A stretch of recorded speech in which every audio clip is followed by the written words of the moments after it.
A gente falou sobre cirurgia da mama semana passada, hoje a gente vai falar sobre cirurgia de axila e uma noção de reconstrução. O Rodrigo e o Felipe que prepararam essa aula para vocês. E daí o título é a noção de reconstrução e o Felipe fez o Rodrigo também, a aula do Rodrigo está ótima, o Felipe ele fez uma revisão bem completa aí também sobre o assunto. Então vamos ver. Fique à vontade, Rodrigo. A hora que você estiver pronto, pode começar. Então tá, boa noite a todos, né? Então hoje quem vai apresentar é eu, que sou o Rodrigo, que sou residente da Maternidade Carmela Dutra, R3. Vou apresentar o tema de linfonodo sentinela no câncer de mama. E depois de mim, o Felipe vai apresentar, como o doutor falou, noções de reconstrução mamária, né? Então, primeiro queria agradecer, né, o Dr. Braulio, que ajudou a gente tanto para preparar as aulas, como a dedicação que ele tem para fazer todo esse programa dar certo, né? Não é fácil, então, primeiro queria agradecer isso, mas enfim, falando sobre o linfonodo sentinela no câncer de mama. Então, para começar, para abrir o tema, né, para a gente se localizar, o estudo do conhecimento que a gente teve a respeito da evolução dessa doença, né? Então a gente sabe, então o conceito geral é que primeiro você começa com uma fase in situ, né? Quando a membrana basal ainda está preservada, e aí isso daí acaba evoluindo para uma forma infiltrativa quando rompe essa membrana basal, e a partir daí, deixa eu ajeitar aqui. E a partir daí varia o tempo de acordo com alguns critérios, o tempo que vai evoluir vai propagar a doença tanto regionalmente como uma disseminação à distância, né? Como todo mundo sabe, né, o câncer de mama ele dissemina principalmente pela via linfática e raramente pela via hematogênica pura. Então, essa imagem aqui mostra para a gente a rica vascularização linfática da região mamária, mostrando aqui então, principalmente aqui mais medialmente os linfonodos paraesternais, né? E os linfonodos que são mais comumente acometidos pelas metástases, pela evolução do câncer de mama, né? Que são esses aqui descritos como linfonodos axilares, e aí eles vão seguindo os referências anatômicas, né? Aqui a veia braquial, axilar, subclávia, com a clavícula e forma essa fossa, onde tem os linfonodos humerais, os linfonodos centrais, linfonodos apicais, tem aqui os supraclaviculares, né? Os subescapulares e os peitorais anteriores, mas a ideia dessa imagem é mais mostrar a distribuição anatômica desses linfonodos, né? Mais para frente eu vou falar mais sobre alguns marcos anatômicos que a gente usa durante a cirurgia para classificar esses linfonodos. E como é que isso acontece, né? Essa disseminação linfática do câncer de mama? Como eu comentei, a vascularização linfática ali nessa região é muito rica, né? Além de que no processo quando o câncer vai desenvolvendo, ele vai também formando novos vasos linfáticos peritumorais. Esses vasos linfáticos eles têm umas paredes permeáveis, isso favorece a infiltração de células malignas e a disseminação local. E a disseminação tumoral, perdão. E a ideia do linfonodo sentinela é que ele é o primeiro linfonodo que vai drenar a partir dessa vascularização linfática. A partir desse linfonodo sentinela que a doença vai evoluindo e vai indo para os outros linfonodos ali daquela região também, a partir desse linfonodo primário, né? Com o decorrer da doença, com a evolução da doença, ela pode ainda passar a via linfática, invadir a corrente sanguínea e formar as metástases à distância. Só um instante, só deixa eu ajeitar aqui um detalhe aqui da... Como é que bota aqui para aparecer? Dois.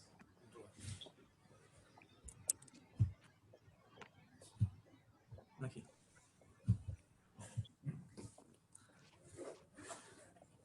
Então tá. Eu sempre acho muito interessante a gente estudar os conceitos a partir da evolução histórica. Acho que sempre localiza a gente, assim. Então, assim, o linfonodo sentinela, ele também acontece com outros tipos de câncer, né? O primeiro que foi descrito foi esse em 1960 para câncer de glândula parótida, né? O objetivo principal, quando a gente está estudando o linfonodo sentinela, é tu saber onde é que é o primeiro linfonodo que é acometido pela doença e vai limitar a falsos negativos, né? Então, se tu não tiver uma real localização de qual que é o primeiro linfonodo, tu não ia acabar biopsiando não o sentinela, tu vai ter um falso negativo. Então, a ideia de saber exatamente qual que é o primeiro é justamente essa. E a importância da gente saber qual que é esse linfonodo é que ela vai dar uma avaliação histopatológica para estadiamento e conduta cirúrgica. Então, mais para frente, na apresentação aqui, a gente vai comentar vários conceitos que são a respeito disso, assim, de qual a influência que esses resultados podem trazer para a gente na nossa conduta cirúrgica, né? Então, esse aqui é um desenho aqui um esquema mostrando como é que seria a ideia, né? Então, como eu falei, tem o tumor primário, a rede linfática, um linfonodo sentinela, que seria esse primeiro linfonodo, e a partir daí ir disseminando para outros linfonodos, né? Atualmente, a importância disso é principalmente para a gente conseguir fazer tratamentos mais conservadores, ao invés de dissecções mais completas da axila. Sabendo quais são esses linfonodos e dissecando os linfonodos que são apenas os acometidos e não mais do que eles, a gente vai evitar o overtreatment, né, que é acabar fazendo uma dissecção muito ampla de linfonodos que não estão acometidos, que não vão trazer o benefício para o paciente. E por fim, né, fazendo essa ressecção dos linfonodos axilares ou não, também a gente sempre preocupado, né, em ter os mesmos desfechos positivos, porém com menos complicações. E falando em complicações, as principais dela, né, então agora a gente já está falando a respeito do linfonodo sentinela, fazer uma ressecção apenas do linfonodo acometido, não precisar fazer uma ressecção mais ampla da axila. Quais são as principais complicações que estão relacionadas, então, a essa ressecção mais ampla? Principalmente é o linfedema. A literatura ela descreve que com a dissecção axilar completa, né, esvaziamento axilar, 20 a 30% pode ter esse linfedema, que é quando acaba, obviamente, alterando ali a drenagem linfática, isso acaba gerando um edema local e isso acaba causando algumas complicações e perda da qualidade de vida, no final das contas, para a paciente que foi submetida a essas cirurgias mais radicais, né? Enquanto que se tu faz uma biópsia de linfonodo sentinela, existe também o risco de linfedema, né? Isso é importante a gente citar, mas é um risco bem menor. Até coloquei uma observação também, a gente tem que levar em consideração que a radioterapia pode influenciar um pouco no linfedema, mas a ideia principal é que, evitando uma cirurgia mais agressiva, a gente vai ter menos linfedema. Outros sintomas também que podem estar relacionados com isso é a síndrome da rede axilar, essa é a segunda fotinha que eu coloquei aqui, né, mostrando uma banda fibrosa aqui que acaba prejudicando aí o resultado pós-operatório. E outras queixas comuns que as pacientes acabam comentando é limitação no movimento do braço e do ombro, que foi operado, parestesias. Então, o objetivo dessa investigação é evitar essas complicações. Então, continuando a questão histórica, né? Então, mais ou menos em 1970, que era a partir daí as mastectomias eram bastante mutiladoras, né? Então a ideia é que tinha que ressecar o máximo possível para te livrar a paciente de doença e para te ter um bom estadiamento, um estadiamento anatomopatológico, né? Então essas cirurgias elas incluíam o músculo, a ressecção do músculo peitoral maior, menor, dissecção axilar excisão de linfonodos intramamários, então eram cirurgias bastante amplas, né? Como a gente vem estudando, foi citado na última aula, então a tendência é a gente fazer as cirurgias mamárias as cirurgias cada vez mais menos agressivas, né? Continuando com um bom resultado de tratamento. Já nos anos 80, nos anos 80, teve um grande estudo, esse que eu citei aqui nos Estados Unidos e no Canadá, que a partir dos estudos dos anatomopatológicos dos linfonodos, foi visto que 70% a 80% das pacientes que fizeram esse tipo de dissecção foi desnecessariamente, eram linfonodos negativos. Mesmo assim, a cirurgia padrão ainda era até o início do século XXI, né, a cirurgia padrão era a linfadenectomia axilar dos níveis 1 e 2. O nível 1 e 2, eu coloquei uma imagem aqui que representa quais são esses linfonodos. Então, aqui a gente tem o músculo peitoral menor, o nível axilar 1 são os lateralmente ao peitoral menor, o nível axilar 2 são os abaixo do peitoral menor, e o terceiro nível axilar seria os laterais ao músculo peitoral menor. Então, a cirurgia padrão consistia em fazer essa linfadenectomia no níveis 1 e 2. 2001 já teve esse outro grande estudo, que foi uma coorte, já comparando biópsia de linfonodo sentinela e a linfanectomia axilar completa, que comparava principalmente a mortalidade desses dois grupos, foi uma importante coorte, que mostrou principalmente que não tinha diferença da mortalidade entre tu fazer uma linfectomia completa ou só a biópsia do linfonodo sentinela. Os estudos evoluíram, né, que até 70%, 75% das pacientes com linfonodo sentinela positivo tinham apenas esse linfonodo acometido. Então, foi se percebendo com esses estudos que a doença evoluía para o linfonodo sentinela e muitas vezes ela ficava restrita apenas a esse linfonodo. Então, fazendo o linfonodo sentinela vindo positivo, apenas esse resultado positivo já era o suficiente para tratar essa paciente, né?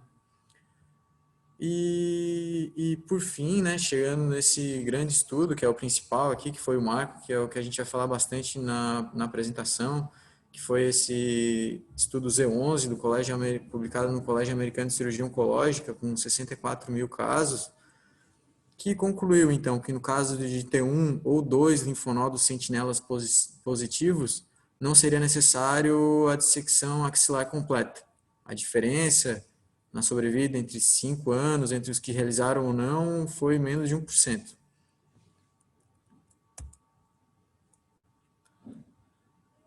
Esqueminha mostrando como é que a gente faz essa biópsia, né? Como é que a gente encontra esse linfonodo sentinela. Então, uma vez identificado a lesão tumoral, a gente injeta o corante azul, né? É o primeiro passo da cirurgia. Depois de 8 a 10 minutos, a drenagem linfática começa a ser mais evidente e o tempo cirúrgico consiste em fazer a pesquisa a gente vai explorando a região axilar e a gente consegue identificar quais são os linfonodos que estão corados por esse azul. Esses linfonodos corados seriam, então, os linfonodos sentinelas. Na prática, então, geralmente é retirado 1, 2, 3, 5 linfonodos. Esses linfonodos são mandados para estudo anatopatológico por congelação, por congelamento. E após esse resultado, depois que a gente tem esse resultado, então a gente vai ter o número de linfonodos, se são acometidos ou não, e se forem acometidos, a gente vai ter uma resposta do número de linfonodos acometidos, né, que pode ser 1, 2, 3 ou mais. Se for 1 ou 2, conforme a gente viu ali naquele estudo anterior, a cirurgia é o fim da cirurgia, né? Não precisaria fazer essa ressecção mais ampla. Se vem 3 ou mais, aí a gente dá continuidade para a cirurgia, depois de retirar, depois de feito a cirurgia no nódulo da mama mesmo, é feita a dissecção desses linfonodos ou não.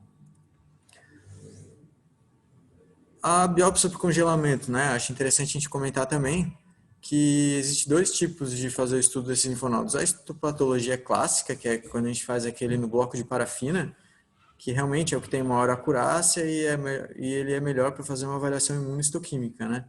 No entanto, durante a cirurgia, a gente opta por fazer a biópsia por congelamento. Ela é mais rápida, ela pode ser feita no transoperatório, né? Embora não apresente uma qualidade de imagem tão boa quanto quando é feita nos blocos de parafina, ela tem esse grande valor por dar o resultado para a gente no transoperatório, a gente concluir o esvaziamento axilar ou não no mesmo tempo cirúrgico.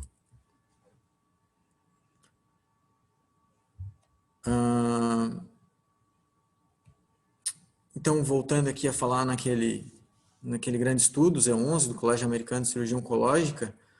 Então, no caso, a gente começou uma cirurgia de câncer de mama ali, cirurgia mamária, e aí foi feita a biópsia do linfonodo e ele veio positivo. No caso de um linfonodo, ou 2, esse estudo que ele fez foi um grande estudo, né, com mais de 400 pacientes em cada grupo, fazendo ou só a biópsia ou a linfonoectomia axilar, que mostrou a mortalidade depois de 6 anos, ela era estatisticamente insignificante, né? Então, apesar do risco de metástases em linfonodos axilares, a biópsia do linfonodo sentinela, conservando os outros linfonodos, pode ser considerado um tratamento adequado em pacientes com câncer de mama inicial associado à terapia sistêmica adjuvante. Agora, a gente vai apresentar um caso clínico. Doutor, está aí? Estamos aqui. Vou colocar. Você quer que coloque as perguntas? Aí a primeira. Você pode ler o enunciado ali primeiro? Isso. Primeiro eu vou apresentar o enunciado, né? Então acho que eu repeti tanto, mas vamos lá. É uma paciente AMM, 56 anos, é uma professora aposentada. Ela teve um nódulo de mama identificado pelo ultrassom e pela mamografia. O PIRADS dela foi 4A, prosseguiu com uma COR, que identificou um CA ductal invasor 10 milímetros. No exame físico, ela tinha esse nódulo palpável, aderido a planos profundos, consistência pétrea, nas 9 horas de mama esquerda, né? Coincidia com o tamanho identificado no ultrassom, e não tinha nenhum linfonodo palpável na axila. Então, pode colocar as perguntas, doutor. tá aí a pergunta. O pessoal está votando.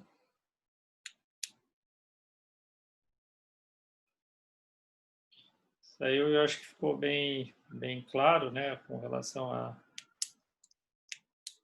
ao posicionamento. Está todo mundo indo só numa questão aí.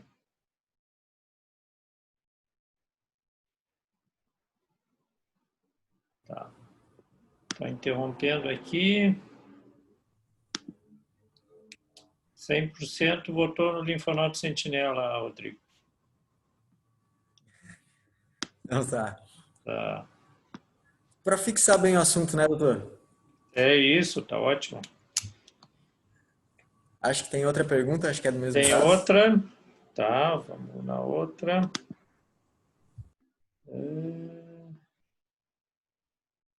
Só um pouquinho que deixa eu...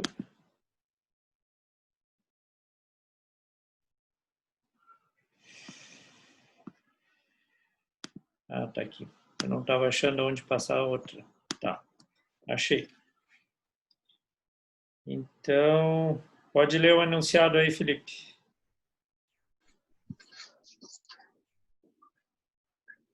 Então, a questão do Felipe. Alô? Alô, Rodrigo?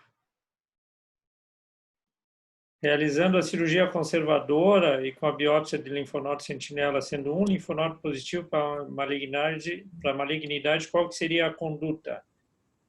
Faria linfadenectomia axilar, ressecção de linfonodos mais profundos, finaliza a cirurgia e dá por encerrada a cirurgia axilar, ou com esse resultado acaba achando que é uma doença mais agressiva e procede com a mastectomia? Qual seria a conduta que vocês seguiriam? Lembrando que as respostas são anônimas, viu? Pode votar à vontade.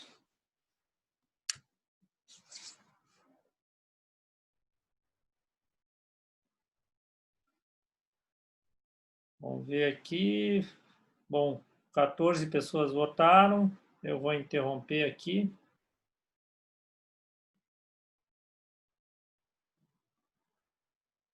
Dezoito votantes, 19 votantes.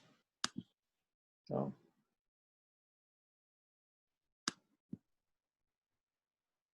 aqui você vai ter que comentar um pouquinho o resultado, Rodrigo. Então, essa nossa paciente que ela tem uma lesão já confirmada ela já tem confirmada pela uma core-biópsia, um CA ductal invasor, né? Fez uma cirurgia e, enfim, independente da cirurgia que fez na mama, ela foi avaliado o linfonodo axilar, os linfonodos sentinelas, e veio um linfonodo positivo para malignidade.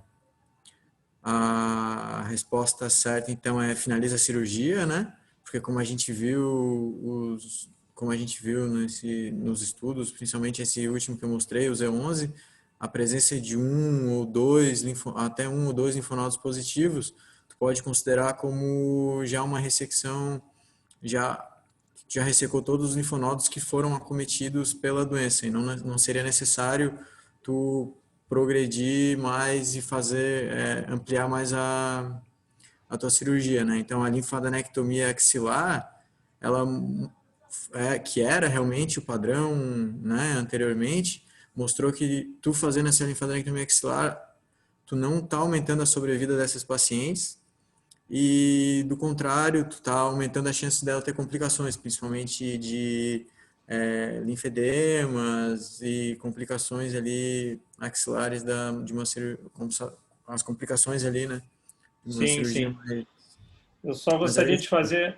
fazer um comentário, Rodrigo, adicional, que assim, isso aí se considera principalmente quando você vai fazer radioterapia. Se considera que a radioterapia, nesse estudo Z11, se considerou como a radioterapia sendo um importante fator de controle local, assim, axilar, né? Então, numa cirurgia conservadora como habitualmente você vai fazer a radioterapia, né? Faz parte do tratamento conservador. Então, nesses casos, principalmente que você poderia considerar essa paciente que, embora ela tenha a chance de ter mais linfonodos positivos na axila, ela vai ser tratada pela radioterapia. Então, daí que a gente exclui, então, a necessidade, a partir daí, exclui a necessidade de fazer mais cirurgia axilar. Braulio, quando eu Oi? puder falar, é Oi, a Dani. fica à vontade. Oi, Dani, fica à Então, vontade. oi, tudo bem? Boa noite, Tudo, boa pessoal. noite. Tem algumas coisas que são bem importantes também do linfonodo sentinela. Na verdade, a gente consegue ver algumas coisas que são detalhes que vão fazer a diferença também.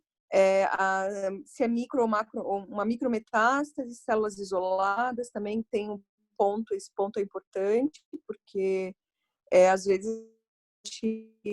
de dar essa notificação no laudo para você prestar atenção na metástase, né, como com um comportamento biológico um pouco mais agressivo. Na verdade, as células isoladas é uma tendência, a micrometástase é outra tendência de risco menor que uma macrometástase. E um outro detalhe, a extensão extracapsular que também a gente dá. E lembrando que a definição do sentinela são até 6 linfonodos que você consegue com a coloração do azul, né? Se tiver além de 6, a gente já está falando de um esvaziamento até, né, Braulio? Que acontece, às vezes pode ter, a pessoa cora mais que 6 linfonodos. Mas é isso, a minha sugestão é só lembrar disso, desses detalhes. Eu acho que o Rodrigo vai comentar mais para frente alguma coisa, Rodrigo, a respeito desses detalhes, né? Sim, vou comentar assim, mas aproveitando o gancho aí, realmente Opa, então... resposta... Não, sem problema. Não, eu agradeço muito, a gente vai comentar sobre isso mais para frente, mas até completando ali, talvez uma resposta mais completa para a pergunta seria, finaliza a cirurgia e prossegue para a radioterapia, né? E também, talvez uma pergunta também mais completa seria a presença no linfonodo não de doença maligna, mas sim de micrometástases, né? Que seria mais específico, assim, para o caso. E a terceira questão aí, Rodrigo, se tu quiser ler a questão que você formulou. Bom, então foi feita uma cetorectomia e biópsia do linfonodo sentinela. Então, e aí nesse caso foram ressecados os linfonodos, né? Não especificou o número de linfonodos, mas veio com presença de 4 linfonodos, né, positivos para malignidade ou com micrometástases, né? Como a doutora comentou. Então, qual que seria o procedimento cirúrgico a partir daí? 1 é linfadenectomia axilar, a 2 é a ressecção de linfonodos do nível 1, o 3 finaliza a cirurgia e o 4 completa a cirurgia com a mastectomia.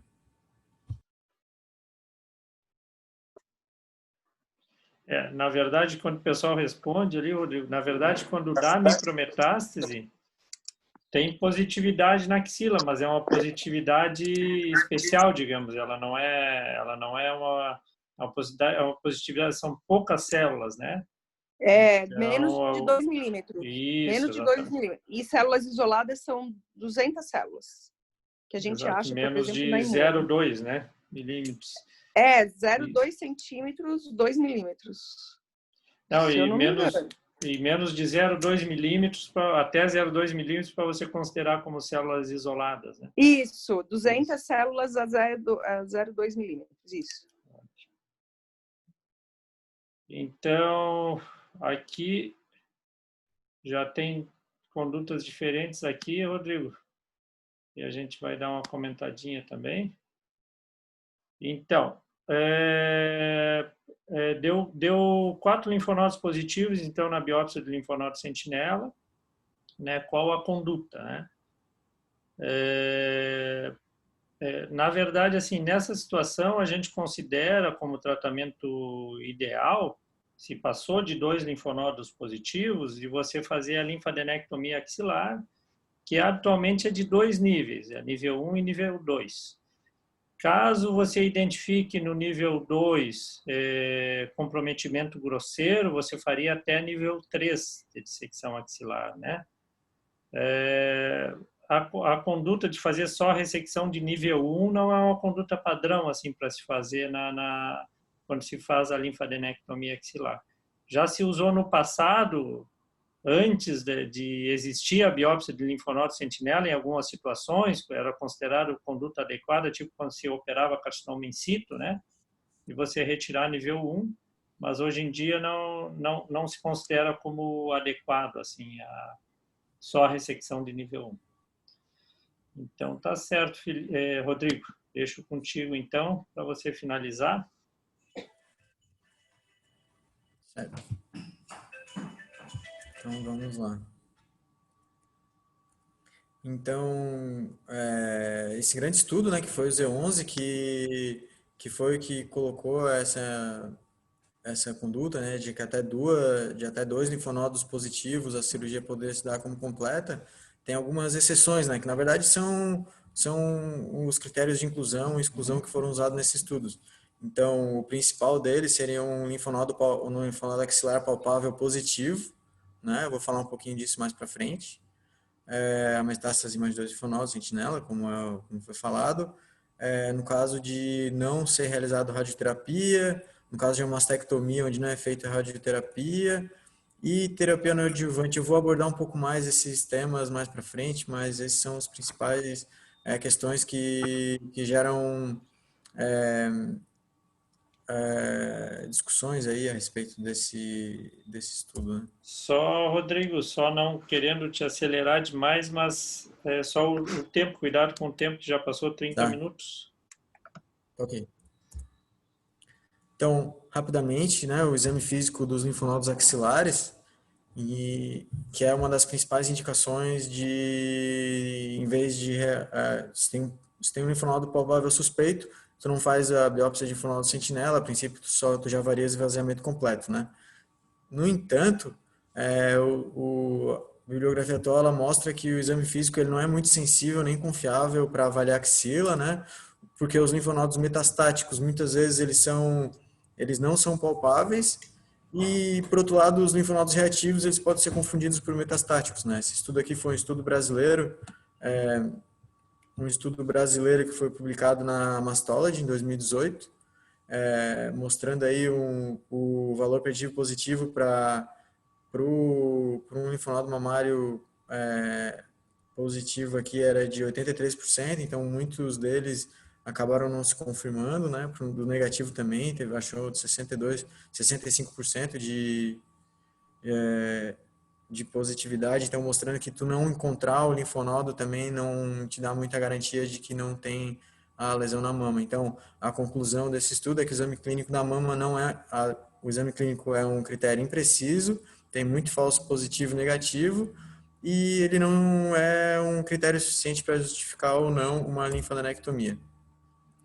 A outra abordagem diagnóstica que a gente tem também para esses linfonodos é o ultrassom e seguido da PAF, na avaliação dos linfonodos axilares. Então, realmente é uma investigação que está tendo bastante evolução, é muito usada, mas a sensibilidade ainda é pouca, né? Então, nessa referência que eu encontrei, de 56% de sensibilidade, então metade dos linfonodos positivos acabam não sendo encontrados, muito embora quando encontra e quando faz associado a uma PAF, a especificidade chega a 95,7%. A importância disso seria no planejamento cirúrgico, né? Então, se tu faz um ultrassom, um PAF, não encontra nenhum linfonodo suspeito, tu segue para uma biópsia de linfonodo sentinela. Por outro lado, se tu identifica uma metástase, daí também isso é um pouco discutível, se vai fazer a dissecção completa, ou uma quimionel, ou uma biópsia de linfonodo sentinela, mas a ideia principal do ultrassom com a PAF seria essa. Já para o finalzinho da aula, né? Então, falando a respeito de alguns pontos aí alguns pontos que são que geram mais discussões. Só um pouquinho.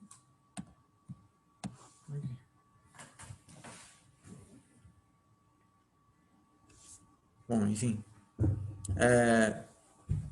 Então, a biópsia de linfonodo sentinela é sempre necessária em estágios iniciais de neoplasia invasora das mamas, né? Qual que é o papel do ultrassom axilar? Então, a biópsia ela é o padrão no câncer de mama primário, com axila clinicamente, radiologicamente negativa, e a dissecção axilar completa, né, esvaziamento axilar, ela não é mais recomendada como a primeira escolha.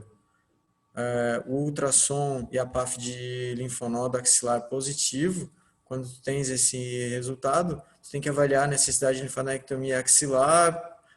Como eu tinha comentado anteriormente, alguns estudos eles vêm sugerindo que tu ter um PAF, mesmo com PAF positivo, se tu faz a linfadenectomia, tu pode estar fazendo um overtreatment, né? Em câncer, nas lesões iniciais, se tu fizer se tu não fazer a biópsia de linfonodo sentinela pode ser uma opção, né? Tem algumas evidências que mostram se fizer o controle clínico ultrassonográfico e clínico, o controle clínico ultrassonográfico, ele pode ser equivalente a fazer uma biópsia de linfonodo sentinela nesses tumores mais iniciais, né? Isso, não sei se o Dr. Bravo vai querer comentar alguma coisa, que é um tema um pouco controverso, assim. Os temas que eu estou colocando aqui são os temas mais controversos, né? Uhum. De fato, isso ainda não é uma conduta padrão, né? Pode ser que no futuro evolua nesse sentido, mas ainda não é uma conduta considerada padrão. Ah, e a biópsia, e esses estudos de linfonodo sentinela em diferentes cenários, né? Então, por exemplo, num câncer de mama recorrente, então você já fez o primeira cirurgia, fez uma biópsia, e aí tu vai reoperar a paciente, também é discutível, né, se vale a pena fazer um novo biópsia desses linfonodos, que isso aumenta o falso negativo. Em gestantes, fazendo com radioisótopo é um procedimento cirúrgico, uma vez que o azul, que é o que a gente usa comumente, ele pode gerar essas reações anafiláticas. Nos cânceres de mama inflamatório e os localmente avançados, não é indicado também a realização de biópsia de linfonodo sentinela. Entretanto, se for feito quimionel, nesses casos, talvez tenha algum benefício para a cirurgia. Nos casos de pacientes que não têm linfonodo palpável clinicamente depois da quimionel, ele realmente é indicado, é seguro, tem uma boa eficácia. Em pacientes também com câncer multifocal, multicêntrico, também seguro, eficaz, tem boa indicação. E no ductal in situ, aí tem que ver se vai fazer uma cirurgia conservadora ou uma mastectomia. Na cirurgia conservadora, né, falando especificamente do ductal in situ, ele, ele é realizado quando são tumores grandes ou de alto risco. E, por outro lado, se for feita uma mastectomia, aí vai ser realizada essa biópsia de linfonodo sempre, né? Pela alteração estrutural ali que tu vai ter na região, depois biopsiar acaba sendo mais complicado, então tu já aproveita esse momento para já ter esse resultado. E qual que é o manejo no caso de um linfonodo sentinela axilar positivo? Então, como a gente vem falando, né, dissecção axilar completa não é mais recomendado, né? Tendo em vista que pode ser feita aí uma terapia adjuvante, que tem bons resultados com menos complicações. A dissecção axilar completa, ela não traz benefícios nas micrometástases, linfonodo sentinela. Concluindo também o que a gente havia comentado antes, se tiver um ou dois linfonodos sentinela com micrometástases, a dissecção completa dos linfonodos axilares eles vão ter um resultado semelhantes à terapia adjuvante, que seria a radioterapia. E aí um ponto mais específico, né, no caso de ter sido realizada uma mastectomia, e aí tu identifica um ou dois linfonodos sentinelas, tem que individualizar aí para extrapolar os resultados do Z11 Trial, que é esse que fala de tu terminar a cirurgia com um ou dois linfonodos positivos. Aí é um caso bem individualizado, né? Não sei se o doutor vai querer comentar alguma coisa. Então, para concluir, a mensagem que fica: pacientes com câncer de mama T1 ou T2, que inclui os menores de 5 centímetros, que não tem um linfonodo clinicamente palpável, né? Mesmo na presença de um ou dois linfonodos sentinelas positivos, não é necessária a linfadenectomia axilar completa.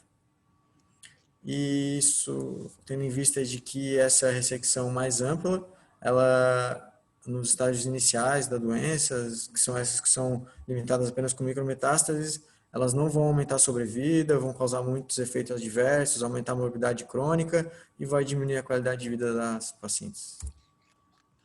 Obrigado. Ótimo. Vamos passando para o Felipe já direto, eu acho, pelo adiantado, depois a gente comenta mais alguma coisinha. Tá, ok. Alguém tem alguma pergunta, alguma coisa? Eu acho que vamos deixar para o final daí, Rodrigo, mas porque a gente está meio atrasado, e daí o Felipe continua ali depois. Já estou abrindo aqui a aula dele, doutor. Tá ótimo. Aqui.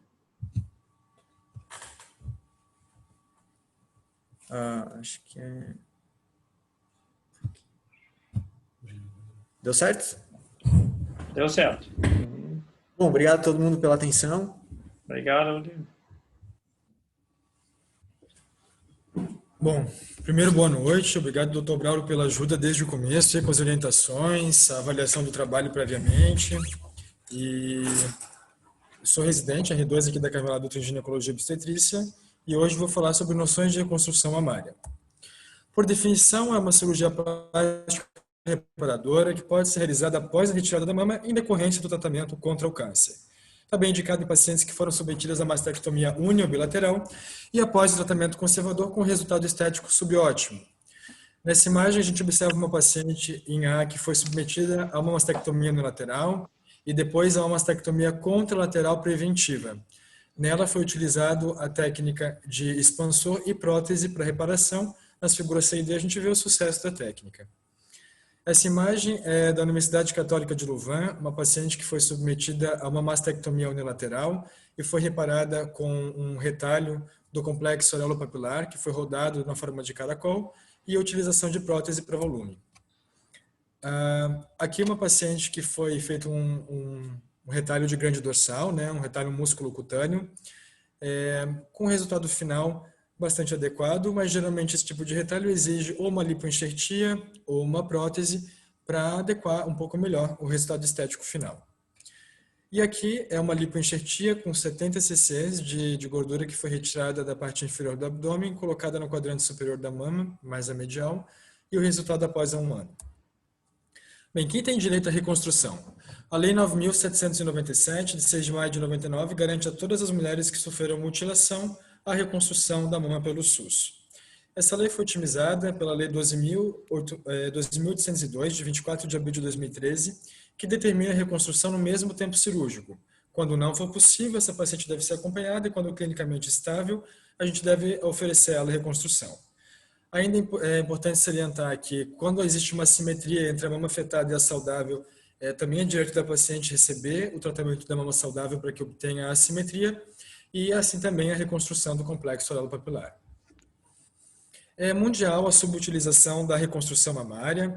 Anualmente, das mulheres diagnosticadas com câncer de mama, de 35% a 40% vão passar por mastectomia e delas menos de 25% irão passar por reconstrução. Dados do DataSUS falam que no Brasil essa taxa é inferior a 10%, quando o desejo seria de 40%, né? As mulheres manifestam desejo em 40% de realizar essa reparação. Há, no entanto, uma tendência de aumento. Dados dos Estados Unidos mostram que ela tem crescido 5% ao ano, a reconstrução mamária, e a imediata ela supera a em 2 tempos, ou tardia, em 73% por 27%. É importante lembrar também que, embora a mastectomia com preservação do CAP, do complexo areopapilar, seja a menor parte delas, que ocorre em 2%, é em que mais casos ocorre a reconstrução imediata, é mais de 88% de reconstrução. Das complicações, a taxa de reoperação global ela varia entre 17% e 68%, mas um estudo feito na Holanda, acompanhando 961 pacientes que foram submetidas à reconstrução, encontrou uma taxa de 28,9% de necessidade de reoperação. Os fatores prognósticos independentes de reintervenção são um tipo histológico do tumor, a localização tumoral, tamanho, acometimento linfonodal e uma doença multifocal.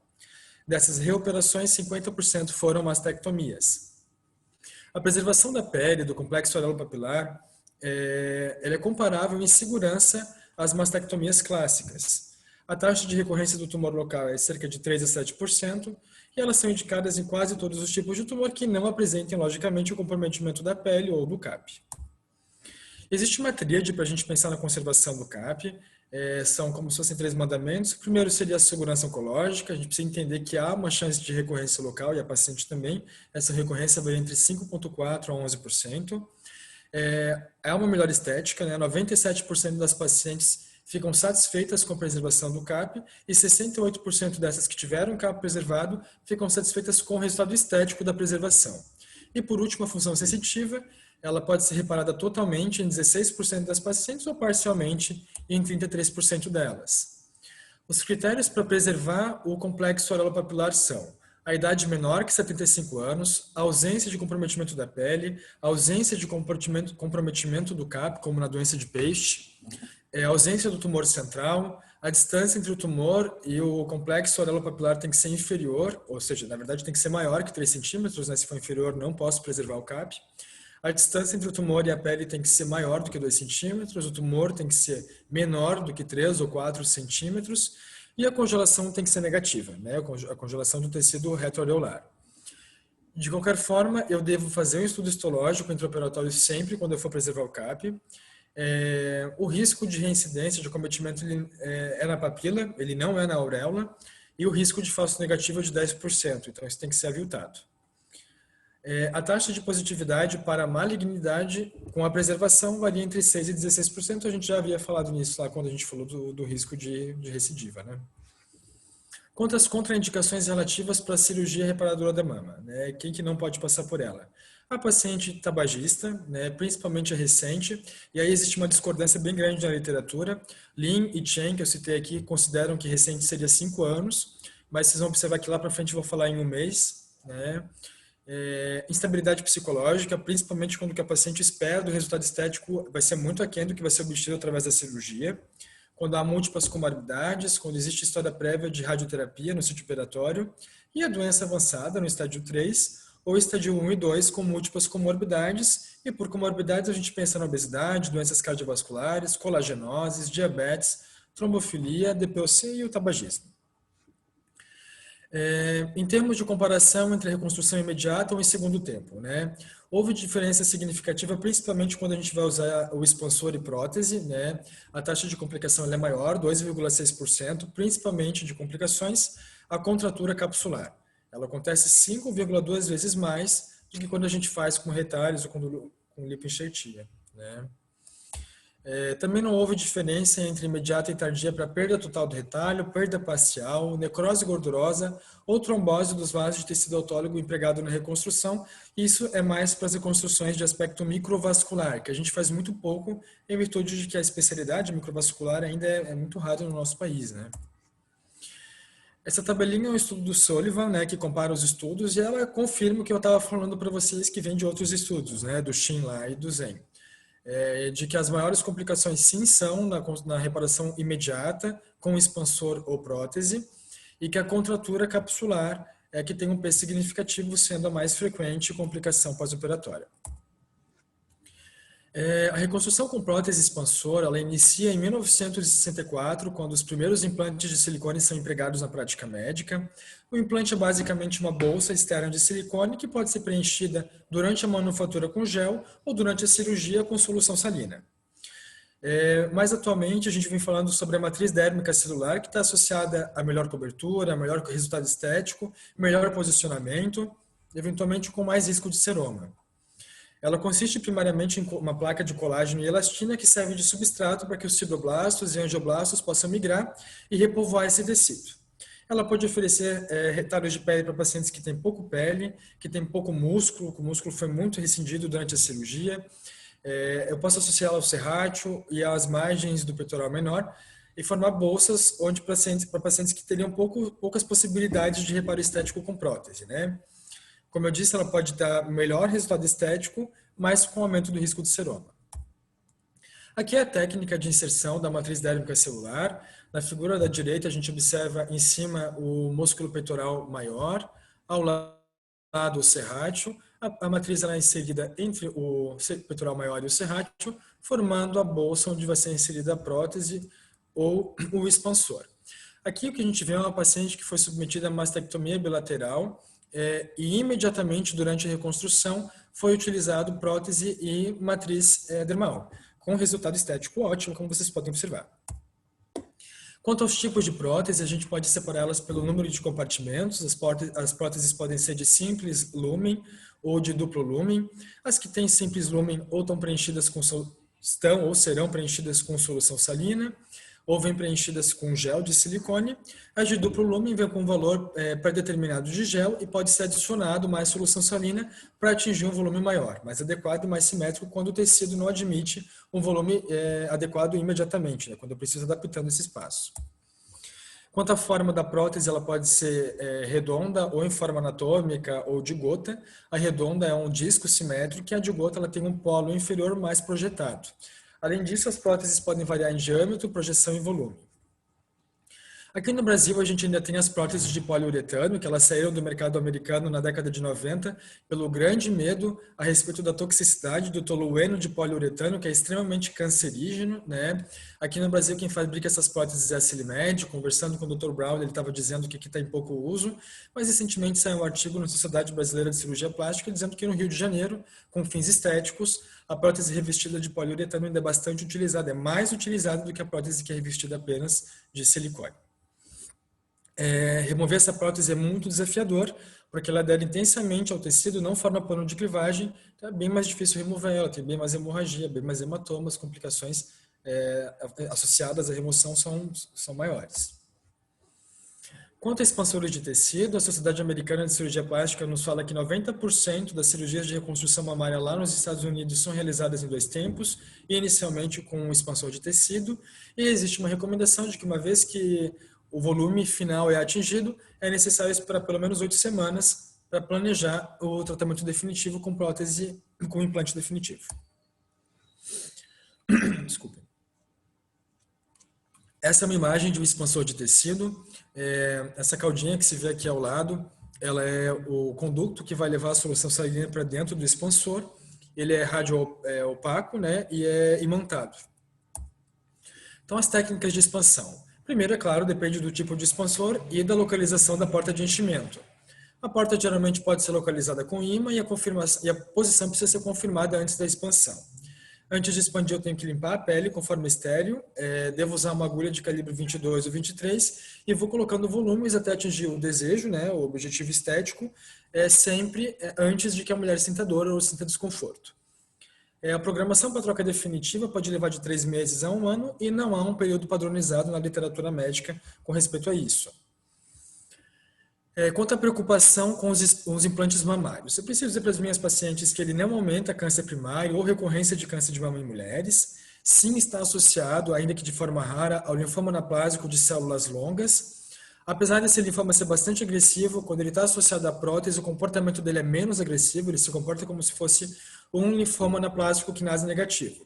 É necessário mais estudos para definir o que realmente está acontecendo ali, mas existe uma associação significativamente estatística com esse tumor. Não há evidência convincente de que os implantes mamários aumentem o risco de doenças malignas, também não impliquem doenças sistêmicas e não está associado a disfunções do tecido conectivo. As principais complicações são as locais e perioperatórias, sendo a reoperação a mais frequente de todas. E o risco de complicação ele vai aumentando com o passar de tempo, né? Ao longo da vida útil desse implante. Quanto mais tempo tem o implante, mais chance de ter um risco de uma complicação. Existe evidência na literatura que nos fala que a reconstrução autóloga ela é superior ao implante, principalmente quando tem um ΔT maior do que 5 anos. Né? Então, os implantes eles vão dar mais problemas ao longo do tempo do que os autólogos. A necrose de gordura ou alteração de peso, quando eu estou falando em autólogo, ela pode alterar o resultado mamário. Então, mesmo quando eu penso em autólogo, possivelmente eu vou utilizar um implante para atingir os objetivos de simetria, os objetivos estéticos. Uma revisão de Black e colaboradores com 96 pacientes mostra que a incidência de complicações aumentou quando os implantes foram colocados imediatamente em vez de tardiamente. A vantagem do implante é a simplicidade cirúrgica, o uso de tecido semelhante para cobrir o implante, não existe morbidade no local doador e o tempo operatório é reduzido. Eu posso usar em pacientes mais velhos, com comorbidades significativas, em mulheres que têm pouco tecido doador, tem pouco abdômen, nádega, que não tem muita gordura nas costas ou na coxa, e posso usar técnicas baseadas em expansores como a opção preferida nesses casos em que há pouco tecido. Os melhores candidatos apresentam pequena ptose e mamas de volume moderado, no máximo 500 gramas, e que tenham, é claro, tecido suficiente para a cobertura. Toda paciente submetida à reconstrução deve firmar o termo de consentimento. Aqui na Carmela Dutra a gente faz isso para todas as cirurgias da mama. Esse termo deve incluir a natureza da cirurgia, a indicação, os benefícios, as consequências, as complicações potenciais do procedimento, alternativas caso a paciente não queira se submeter a esse procedimento, os benefícios e riscos da alternativa, bem como consequências dessas alternativas declaradas. Atualmente existe uma recomendação, na verdade desde 2010, de informar a paciente que há um risco associado ao uso da prótese de linfoma anaplásico de células grandes, ainda que seja raro. Bom, estadiamento do planejamento nada mais é que definir se eu vou fazer essa reconstrução em um tempo ou uma reconstrução secundária, em mais de um tempo. O implante mamário é colocado sobre retalho cutâneo na mastectomia, em alguns casos, sobre o músculo peitoral maior. É oferecido apenas a paciente que tem pele ampla após a mastectomia. Se os seios são pequenos e não aptóticos, geralmente eu posso reconstruir em um único tempo. Colocar um implante mamário permanente, às vezes é necessário colocar um expansor de tecido antes, né? E por isso a reconstrução secundária. Ela também é indicada quando falta tecido ou quando a mulher tem seios muito pitóticos ou muito volumosos, mais do que 500. Ainda que para mulheres que têm muito volume, os autólogos ali com enxertia talvez seja mais interessante. Bom, quando contraindicar o procedimento? Quando houver infecção ativa, câncer de mama que ainda não foi tratado, em mulheres que estão lactando, que estão amamentando, quando há histórico de depressão ou problemas mentais que devem ser resolvidos antes da reconstrução. Implicação do silicone com a amamentação, né? Então, um estudo de sample que dosou outro silicone no leite oferecido encontrou que na mulher que não tem prótese, a taxa é de 51 nanogramas por mililitro, na mulher com prótese é de 55 nanogramas por mililitro, no leite em caixinha é de 708 nanogramas por mililitro, e nas fórmulas em pó, que é o que a gente oferece para os lactantes que não estão amamentando, é de 4.402 nanogramas por ml. Quanto à detecção de câncer de mama, não houve significância estatística dizendo que a prótese pode complicar o diagnóstico. A gente sabe que na mamografia ela pode sim prejudicar a formação de imagem, mas parece facilitar o exame clínico da mama pelo mastologista, pelo ginecologista. Quanto à preparação pré-operatória, existem alguns passos que devem ser seguidos. A marcação e a seleção do implante é importante. Para a seleção do implante, eu devo envolver a paciente, né, já que o objetivo estético ele é alcançado em conjunto. Fatores como a largura da base, a altura e a projeção do implante são determinantes para escolher a prótese. Uma vez que eu defino o tamanho e programa a cirurgia, eu devo solicitar próteses um pouco menores e um pouco maiores, que caso eu precise delas, elas têm que estar disponíveis no momento da cirurgia. Quanto ao antibiótico profilaxia pré-operatória, não tem indicação baseada em literatura científica, exceto nas pacientes com diabetes, obesidade, que sejam colonizadas por algum micro-organismo ou que tenham um estado de imunodepressão. Nesses casos, eu devo pensar nos estafilococos. Nesse caso, uma cefalosporina de primeira geração está bem utilizada. E aqui na caramela a gente faz Kefazol em 2 gramas dose única, 60 minutos antes do contato pele-bisturi. O uso de antibióticos e antissépticos tópicos, tanto para a irrigação da bolsa cirúrgica quanto do implante, já foi sugerido na literatura científica. Também a irrigação intraoperatória da bolsa de pele, né, da bolsa no peito da paciente com iodopovidine, também já foi sugerido. No entanto, tanto o FDA quanto os fabricantes contraindicam esse tipo de conduta em virtude da preocupação com a alteração da integridade do implante. Bom, quanto às técnicas cirúrgicas. Na reconstrução em primeiro estágio, o que eu preciso é abrir uma loja para colocar diretamente o implante e, se for fazer em 2 fases, inicialmente o expansor. Eu devo inicialmente colocar o dispositivo numa bolsa profunda, músculo peitoral maior, e o serrátil para uma cobertura completa. Não devo nunca prejudicar o sulco inframamário e nem a mama contralateral, já que eles são críticos para a estética mamária. Bom, quanto à profilaxia da contratura capsular, nós já vimos que é a complicação mais frequente na reconstrução com prótese e enxerto, a incidência de 2,1 a 4,1%. Existe uma técnica sem toque, que é quando eu uso um funil para colocar a mama na sua loja. Não há evidência científica de que isso funcione. Quando eu vou fazer a dissecção manual da bolsa, isso sim aumenta o risco em 7 vezes da contratura, quando eu comparo com a dissecção, com a formação da bolsa através da diatermia, né? O uso de drenos aumenta em 4 vezes o risco de contratura. Eu também já sei que o implante em pano submuscular tem uma taxa menor de contratura. A incisão inframamária ela é preferida, né, já que a incidência de contratura aí é de 0,59%. Em contrapartida, a incisão perioreolar tem uma taxa de 9,5% de incidência de contratura. Os implantes texturizados eles reduzem a incidência, particularmente em posição subglandular, e também, para lembrar, né, que os revestidos de poliuretano têm menos contratura. A incidência de mau posicionamento é de 1,5% a 2,7%, geralmente conduzindo também a um quadro de contratura capsular. Um estudo randomizado de Schaub e colaboradores que comparou solução salina com silicone e prótese lisa com texturizada ou posição subglandular, muscular ou subfacial não evidenciou não trouxe evidência que consiga determinar para a gente uma escolha a respeito de via, de prótese ou de revestimento. O implante associado ao uso de tecido autólogo, sim, pode diminuir a incidência, e uma postura muito adequada, quando eu preciso de muito tecido, é rodar o glande dorsal, já que a taxa de contratura de glande dorsal com prótese é de 3,6%, é bastante baixa. Isso no segmento de 2 anos. A reconstrução com expansores em 2 tempos, ela tem uma taxa de contratura muito menor. Na verdade, o 2 tempos, ele já naturalmente tem uma taxa de contratura menor. E para o futuro, a investigação científica a respeito de contraturas caminha para a erradicação do biofilme, geralmente causado pelo Staphylococcus epidermidis. Acredita-se que resolvendo isso, a taxa de contratura deve reduzir bastante. As complicações, elas são inerentes à cirurgia, são aquelas como seroma, sangramento, hematoma, necrose e infecção, e aquelas específicas do uso do espaçador, né, ou da prótese. Aí são a necrose da pele, a contratura capsular, a exposição da prótese ou um posicionamento e uma estética subótima. E a rara complicação seria o linfoma anaplásico de células largas, que é o que a gente vê aqui. Aqui a gente tem uma imagem de uma ressonância com linfoma de células largas associadas à região medial da mama esquerda. Aqui é o tumor ressecado com a cápsula da prótese, e aqui é uma visão anterior, onde eu tenho a prótese e o tumor crescendo logo abaixo dela. A reoperação. A indicação mais frequente seria realmente a contratura capsular, seguida da simetria mamária e do posicionamento do implante. Ela ocorre em até 1/3 das pacientes que fazem por estética e até metade das pacientes que fazem por reconstrução. Tabbets, ele fala uma coisa que é importante, né? Uma complicação pode resultar em reoperação, mas nem toda reoperação está associada à complicação.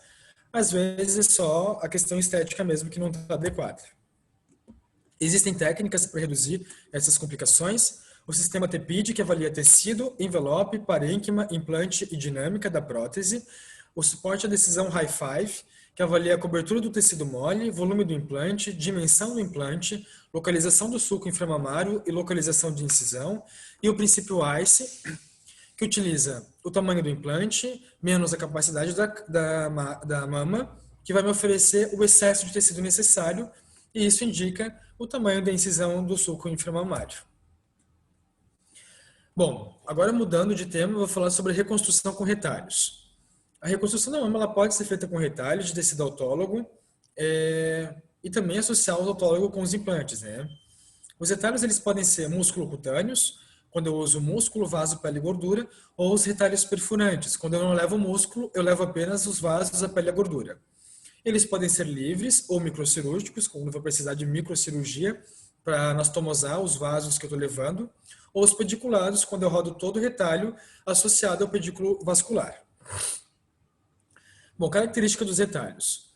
O resultado é mais natural, quando eu comparo com o expansor ou o implante. Ele está bem indicado quando a mama contralateral é ptótica, que era o que a gente falava lá no começo. Ele pode ser a única opção quando eu tenho grande déficit de tecido, quando existe uma cicatriz muito hipertrófica ou com lesão da radioterapia, lesão actínica. E a desvantagem é a maior duração do procedimento, que pode levar até 8 horas, e a recuperação bem mais prolongada, com mais dor, e às vezes ainda com a necessidade de uso de prótese. As contraindicações relativas são tabagismo ativo, diabetes mellitus, idade superior a 80 anos, hipercoagulabilidade e obesidade mórbida com IMC superior a 40. As absolutas seriam um ASA status elevado, doença arterial coronariana grave, desnutrição e DPOC. Bom, dos retalhos, né? O retalho de EP, que é o perfurante epigástrico inferior profundo, ele é o mais comum retalho microcirúrgico. As contraindicações seriam abdominoplastia, hérnia abdominal incisional na linha média e as relativas lipoaspiração, tabagismo ativo e grandes incisões abdominais. As pacientes com sobrepeso e obesos, eles podem ser submetidos a essa técnica. De complicações, a necrose gordurosa ocorre em 13%, a perda parcial do retalho em 2,5%, a perda total em 1%, hérnia em 0,7%, seroma em 5% e a taxa de recuperação ela beira os 6%. Existem outros retalhos perfurantes, o retalho perfurante CEA, que é da epigástrica, da artéria epigástrica inferior superficial, os retalhos perfurantes GAPs, que é da artéria glútea, pode ter um gap superior e um gap inferior, o retalho TUG, que é do músculo grácil proximal, e o retalho PAP, que é o segundo mais comum depois do DIEP, que ele é o da artéria femoral profunda, ele vem da parte posterior da coxa e leva a artéria e veia para o local onde eu quero enxertá-lo. Agora os retalhos músculo-cutâneos, que são aqueles que eu levo o músculo, além de levar a gordura e os vasos, né? O mais indicado para reconstrução seria o TRAN, que é o retalho transversal miocutâneo do reto abdominal. Eu retiro esse retalho com uma elipse da pele abdominal, retiro junto a gordura e o músculo, e o fechamento da área doadora, ele é uma abdominoplastia, então teria uma vantagem estética dupla para essa paciente, né? A abdominoplastia, que ajuda a modelar o abdômen, e consigo fazer a enxertia do tecido na mama para ajudar com a estética mamária. O TRAN pode ser pediculado, que é quando eu rodo o retalho com o pedículo venoso da artéria veia epigástrica superior, e pode ser livre, né? O TRAN livre, eu vou rodar da parte mais inferior do reto e eu levo a artéria veia epigástrica inferior e vou precisar de uma anastomose microvascular. Essa imagem que a gente vê aqui é de um TRAN pediculado. Essa paciente, ela vai rodar o TRAN da parte inferior do abdômen, é essa elipse aqui, que vai rodar para cobrir essa mama aqui. E aqui a gente vê o resultado estético final, aqui é antes da cirurgia o perfil e aqui é depois da cirurgia o perfil. As indicações do TRAN são na paciente não fumante, não diabética, peso normal, com tecido mole adequado no abdômen, para corresponder ao volume da mama. E as pacientes com sobrepeso e obeso, elas também são candidatas desde que tenham suas comorbidades compensadas. As contraindicações absolutas. É uma paciente que já teve um retalho TRAN anterior, a paciente que tem abdominoplastia ou que tem uma cicatriz subcostal ainda aberta que viole o suprimento sanguíneo dos pedículos. As relativas são tabagismo ativo, obesidade, diabetes, as doenças do colágeno, principalmente as vasculares, e lesões de radioterapia ou cicatriciais muito extensas. Outro retalho é músculo cutâneo muito comum, ou talvez muito utilizado, talvez aqui no Brasil mais do que o TRAN, é o latíssimo do dorso, né, ou do grande dorsal. Ele é útil na paciente que não é boa candidata para o expansor e que também não pode ser submetida ao TRAN. Esse retalho é pediculado e não requer reconstrução microvascular. Ele é tecnicamente muito mais fácil. As complicações incluem seroma local doador, né, hematoma, infecção e necrose gordurosa, além de perda parcial ou total do retalho. Ainda assim, há muito menos complicações, já que o suprimento vascular do latíssimo dorsal é bastante confiável. A principal complicação seria o seroma, com taxas entre 12% e 21%. Por último, eu vou falar para vocês de lipoenxertia. A lipoenxertia é quando eu pego gordura para fornecer cobertura ou para relaxar a cápsula da mama. Eu posso enxertar grandes ou pequenos volumes para corrigir vários problemas que são muito difíceis de corrigir com outras técnicas, como as deformidades axilares, o formato de mama irregular, quando eu tenho implantes visíveis nas bordas, quando eu tenho contratura capsular e até mesmo danos da radioterapia. Revisão de Delay et al., ele começa falando que talvez o avanço cirúrgico mais significativo para a reconstrução mamária da nossa era seja a lipoenxertia. Aqui a gente observa a imagem de uma paciente que foi submetida inicialmente a uma mastectomia bilateral. Ela foi reconstruída no primeiro momento com um implante. Ela fez capsulite bilateral e as imagens de baixo, e a gente teve que tirar, foi necessário remover a cápsula da prótese, e as imagens de baixo são a lipoenxertia, né? Ela foi reconstruída com gordura apenas. Essa técnica cirúrgica foi descrita por Coleman em 1995 e foi chamada de lipoenxertia estrutural.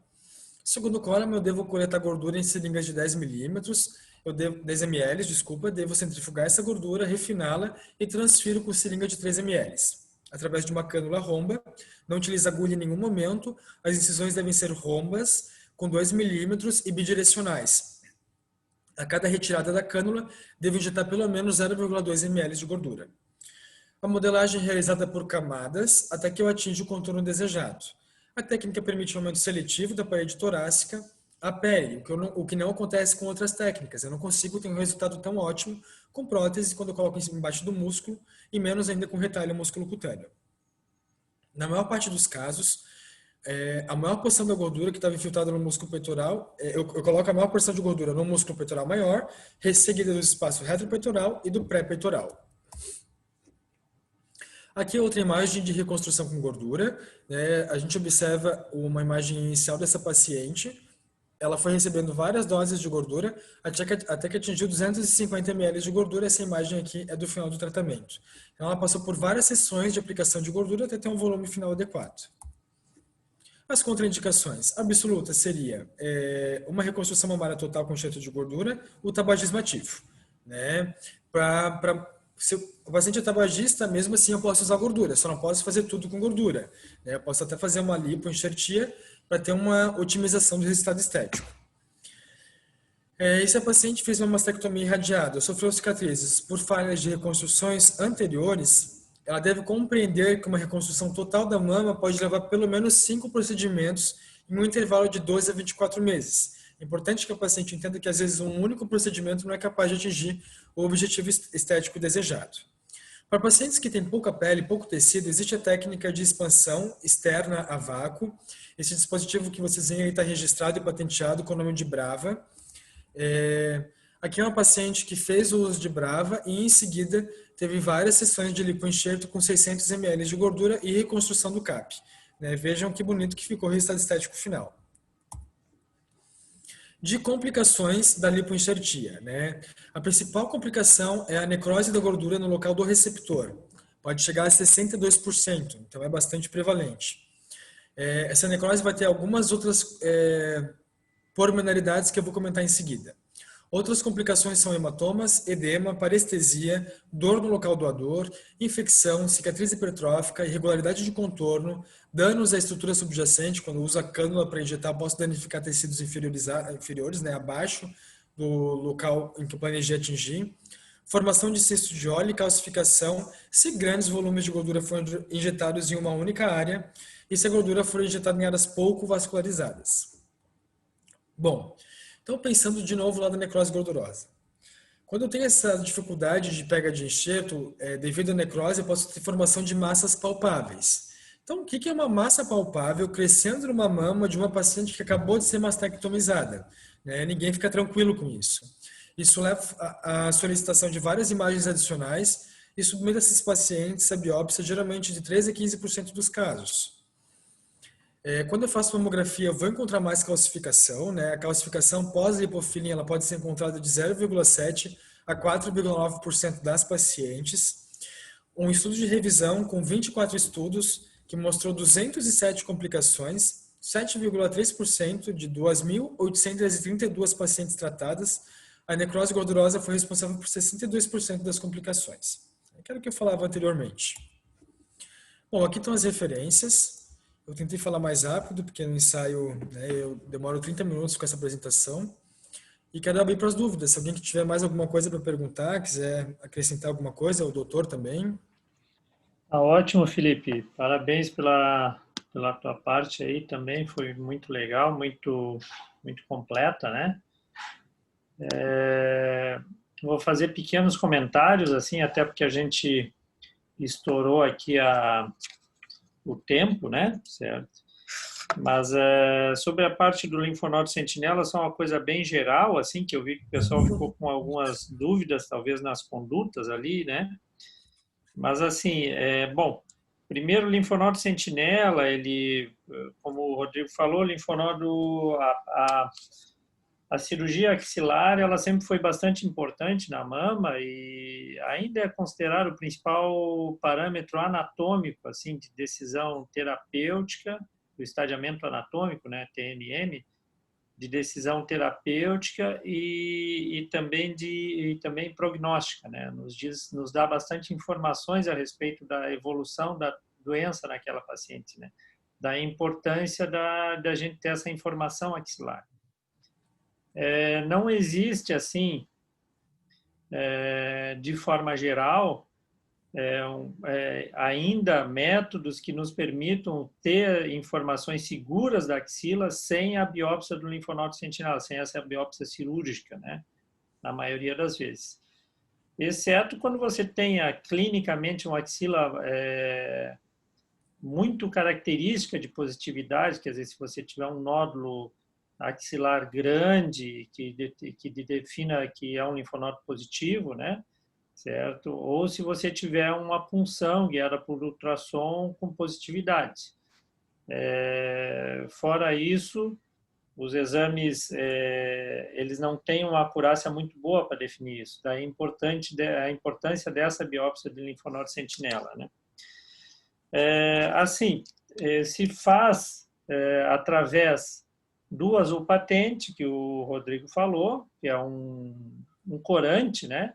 Que se injeta principalmente periareolar. A gente não injeta habitualmente no tumor, mas a gente injeta na pele, ali embaixo da pele, na região periareolar, que é a região que mais tem vasos linfáticos ali na mama. E habitualmente a anatomia da glândula mamária, anatomia linfática, ela vem, os linfáticos, eles vêm de todas as partes da mama, primeiro para a região periareolar, e daí dali eles drenam para a região axilar, né? Então, por isso que a gente injeta periareolar, para a gente ter um padrão, porque a gente espera, injetando periareolar, que vai ter uma coloração do linfonodo sentinela entre 10 a 15 minutos, mais ou menos, né? Se a gente injetasse peritumoral, se injetasse no tumor, a gente não teria, esse tempo poderia variar bastante, né? Se for uma lesão mais próxima da papila, vai ter um tempo, se for mais distante da papila, pode ter tempos diferentes, e a gente tem dificuldade de padronização, principalmente no SUS, que a gente usa o azul patente, a gente não tem o método da linfocintilografia, né? Que seria o outro método, né? Que é um método que, ao invés de se injetar um corante, se injeta um radiofármaco, né? E esse radiofármaco drena para os linfonodos axilares, né? Bom, habitualmente, quando se faz a biópsia de linfonodo sentinela e ele é positivo, certo? Sempre se fazia como complementação à linfadenectomia. Existem algumas situações em que você pode evitar a linfadenectomia, mesmo o linfonodo sendo positivo. E o Rodrigo falou, repassando de forma bem sucinta, são quando você tem tumores até T2, quer dizer que são tumores de mama abaixo de 5 centímetros, e você tem no máximo 2 linfonodos positivos, e é uma paciente que com certeza vai fazer radioterapia no pós-operatório. Então, nessas situações, você pode considerar de não fazer a linfadenectomia. Mas não pode ter critérios de gravidade, não pode ser um linfonodo coalescido, não pode ser um linfonodo que significa comprometimento extracapsular, ou o patologista identifique comprometimento extracapsular, né? Que significa uma doença de maior gravidade, né? E nesses casos, o risco de você ter recidiva axilar aumenta, então, nesse caso, você teria que fazer obrigatoriamente a linfadenectomia, né? De formas gerais, é isso aí, certo? A gente já está bem adiantado no tempo, né? A aula do Felipe é uma aula que seria assim para ter noções de reconstrução, que a maioria para os ginecologistas em algum momento pode se deparar com essa situação de pacientes reconstruídas, né? E eles podem ter essa necessidade de ter ideia de como são feitas essas cirurgias, né? E a aula dele estava, de fato, bem completinha, assim, né? E eu acho que deu para ter essa noção bem legal, assim, a respeito de reconstrução. E vou abrir rapidamente, então, se alguém quiser fazer algum comentário, né? Em função, os temas são bastante complexos, deixa eu ver se alguém pediu aqui alguma dúvida no chat aqui, eu acho que ninguém colocou nada aqui no chat. Gostaria de abrir se alguém tem alguma coisa a comentar.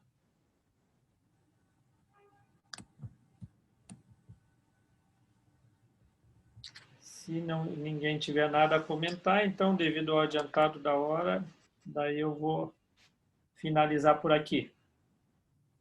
Então, muito obrigado, Rodrigo, muito obrigado, Felipe, pelas aulas. Muito obrigado boas, também. certo? Até mais. Eu estou gravando aqui e vou colocar na... Hoje eu vou colocar provavelmente algumas aulas que estão atrasadas ali, colocar lá no YouTube. Ok. Muito Até obrigado mais, pessoal. Obrigado. Até a Boa semana que noite. vem. Tchau, tchau. Um abraço.